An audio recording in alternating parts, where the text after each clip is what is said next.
Welcome to Modified, a podcast about web dev and tech news that piqued my interest. I'm your host, Richard, and I'm looking forward to this episode. Hello, Svelte superstars. It's Modified time, and we have some piping hot Svelte updates for you. First off, a big shout out to Svelte and Svelte Kit for keeping things spicy with new features this month. And oh, how fantastic to see the Svelte family growing with many products launching with Svelte in their DNA. But let's break the updates, shall we? Over in Svelte land, post the Svelte 4 release, the team has been cleaning up with some minor bug fixes. The 4.1.0 update adds the ability to further customize the wrapper of the underlying Svelte components. And for the tech nerds, Prettier V3 has arrived, and Svelte's got its arms wide open for it. Plus, you can say hello to the new workspace trust settings.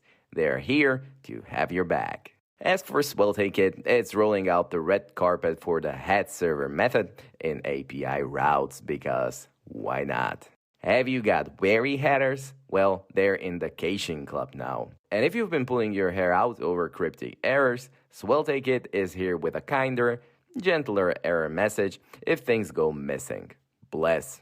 And there you have it, the Svelte rundown for the month of August. And keep swelting on. Let's get ready to dive into Prisma's latest and greatest, the 5.1.0 release. So, remember those two powerhouse releases? The client extensions in 4.16.0 and Prisma getting a speed boost in 5.0? Well, this time around, the team's putting a cherry on top, polishing things up and ensuring we get the best experience with those shiny new features. And let's have a massive shout out to the community. I mean, they've been rolling. With notable fixes for those pesky IPv6 glitches, middleware additions, and some nifty error messages for particular runtimes. Honestly, it's a tech potluck where everyone brings their A-game. But here's the juice. Prisma's decided to flex its optimization muscles. Imagine running a simple update query, and instead of sending 3 whole statements, you just send one. Efficiency levels over 9,000. And for those who like their queries lean and mean, you'll be glad to hear that they're on a mission to trim more fat, ensuring that only the essential SQL queries are running. So, if you spot any bulky queries out there, give them a shout out and let's shape up the SQL game together. Studio fans, here's a treat. Prisma Studio now has a direct URL support. And for the devs out there, they've tackled those annoying type clashes. Remember the cringy moment when naming a model? Yeesh.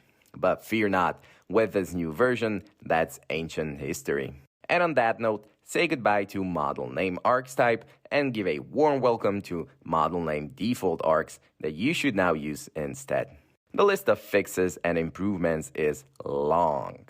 From reducing SQL statements, handling naming issues, and even a sprinkle of CLI and Prisma Studio enhancements.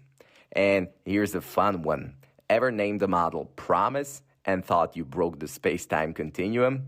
They got that fixed as well. In a nutshell, Prisma's newest release, a sweet blend of optimizations, community love, and the ever-present drive to be better. Now go on, give it a whirl, and let's keep that tech train chugging.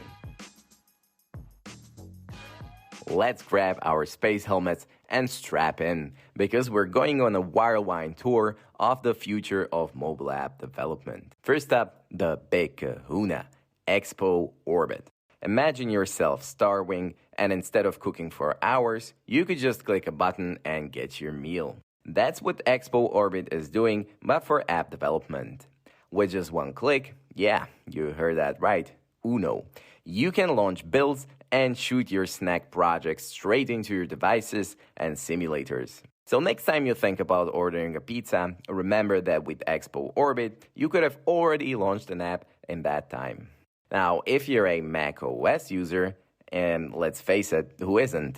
I mean, besides, PC and Linux users, you'll be getting knowing Expo Orbit sits pretty on your Mac OS menu bar.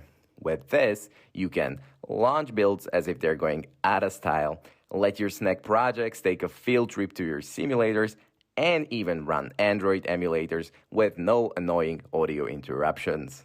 Ready to jump on this roller coaster? Just grab Orbit, activate the Expo Orbit experiment in your settings, and you're good to go. Just a teeny heads up, you need Android Studio and Xcode all set up. Have you ever heard of the Use Updates API for Expo updates? Well, this cool little React hook is like your app's personal weatherman. It tells your app when a new update is brewing and helps it gear up. And it comes with some nifty features as well. If you want to check for new updates manually, that's done. Want to download and run them? Easy peasy. And if you're curious about what this looks like in action, there's even an app for that. The Updates API demo app gives you a front row seat.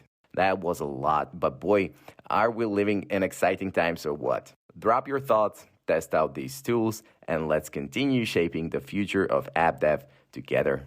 Thanks for tuning in to Minified. If you like what I do, make sure to subscribe wherever you listen to your podcasts and share it with your friends and colleagues. Catch you later.